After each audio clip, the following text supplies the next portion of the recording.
Let's talk about meetings. We all hate them, but we all have them.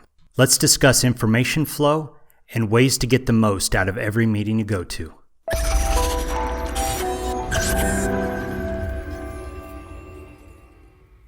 Generally, we all hate meetings. And while most meetings are unnecessary, some are required. Let's take a look at meetings with a specific emphasis on meeting types, how weak leaders see meetings, how strong leaders use meetings, how to benefit from meetings, purpose, preparation, do-outs and deadlines, and information flow. Let's start with meeting types. There are several types of meetings on the meeting scale. On the left we have stupid meetings, and on the right we have useful meetings. Stupid meetings are a waste of time for everyone, while important meetings are a great way to communicate, share status, and coordinate. Most meetings are somewhere in the middle, where a meeting might seem pointless to some participants, but be very helpful to others. I recommend that you do your best to eliminate stupid meetings from your business or your team's schedule, and only conduct those that are somewhat useful or very useful. In the military, we usually have operations sync meetings, or ops meetings, where we talk about current and upcoming missions. And we also have command and staff meetings, where we talk about staff actions. When we are in garrison, we have ops sync meetings every week. When we are forward deployed or in a state of war, we have them every day, sometimes twice a day. Command and staff meetings are usually only once a week. I noticed a very common theme during my military career.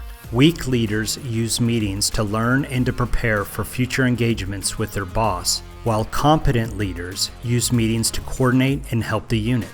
Let me elaborate. Let's imagine a weak leader named Commander Frank. He's incompetent, scared, a faker. He's lucky that he got the job as a commander, but he's absolutely not worthy of the position.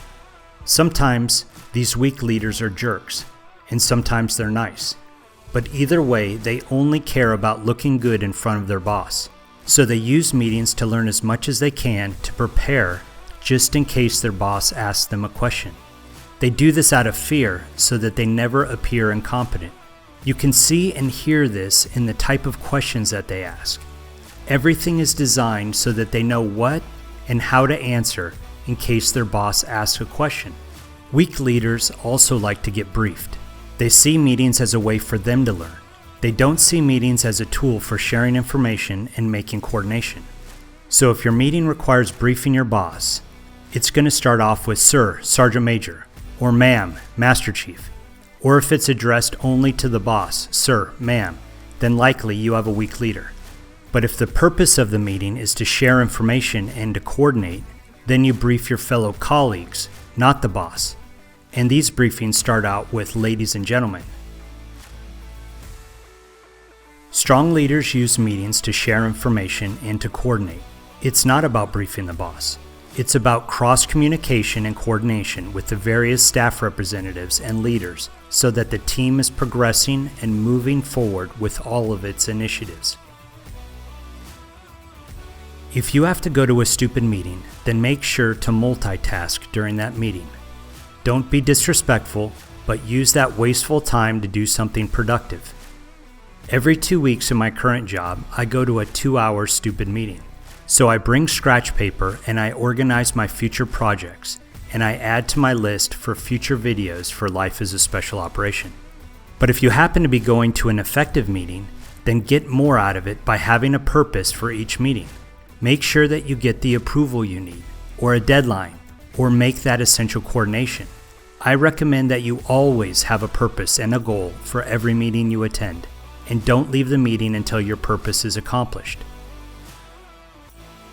In order to make your meetings more effective, you need to prepare for them. Make sure that you know the status of do-outs or actions. Make sure that you have a list of questions and tasks for your adjacent units or for higher headquarters staff sections. Then when your colleagues are briefing, you can ask them your questions and coordinate as you go. When I was a battalion executive officer, I had a battalion commander who hated meetings. When we returned from 6 months of hard fighting in Western Afghanistan, he literally stopped going to all meetings, and he made me go in his absence. It was actually kind of a good situation. I would meet with him in a casual manner in his office or mine to give him a quick update and to get his intent. Otherwise, he trusted me to do the right thing. Whenever I went up to our headquarters, I would prepare for each meeting with goals and requests for information, or RFIs, and I would ask the hard questions to every single staff section of the headquarters.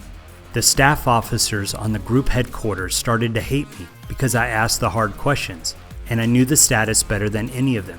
They would get pouty-mouty because I grinded the commander and staff sections of my headquarters, and I actually made them do their job.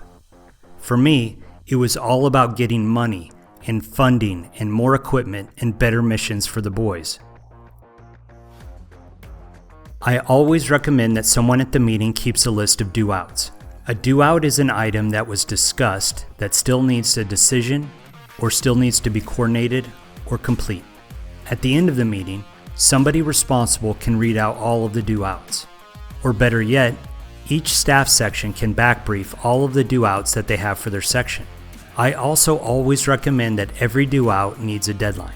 If you say, gather the facts and let me know before you go home tonight, then you will get the information that afternoon. But if you fail to assign a deadline, it might take weeks to get done. The last aspect of having a meeting is to share what you learned. I call this information flow. I absolutely hate it when I go to a meeting and I see senior leaders and staff members who are not taking notes or writing things down. Those are the bad leaders who don't share information with their subordinates. Imagine a special operations team leader who goes to a meeting. He learns about a mandatory formation for a safety brief on Friday at 1300. He learns about a deadline for getting everyone in the team their yellow fever vaccine. He learns about the new dates for their upcoming deployment. He learns that next Monday is a training holiday or a day off.